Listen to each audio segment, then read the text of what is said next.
Hey everyone, welcome to Modern Thinking.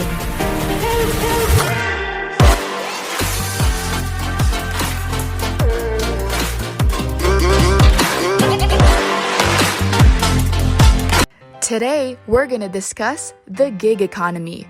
Yes, you heard that right. Gig is in. With the recent worldwide pandemic, there has been a boom in the labor industry that primarily relates to short-term or contractual work, or essentially freelance. This is an area where individuals provide on-demand work, services, or goods, usually to supplement their current income.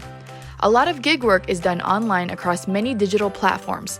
Some common gig work include rideshare drivers, digital freelancers, delivery drivers, virtual assistants, consultants, Airbnb, online tutors, and many more. What's cool about gig working? Why, the tax breaks, of course. Gig work now falls in line with the 2017 Tax Cuts and Jobs Act. This allows a 20% pass-through deduction on certain qualified business income for eligible businesses, meaning a business can deduct up to 20% of their income, which reduces the taxes on their overall income for that year.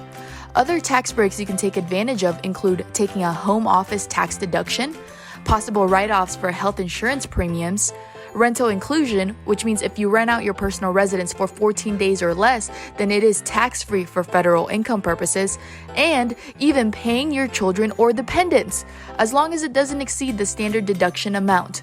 Now, be sure to consult with a licensed professional to see if you are eligible for these write-offs. Stay tuned and watch out for the next Speed Round series.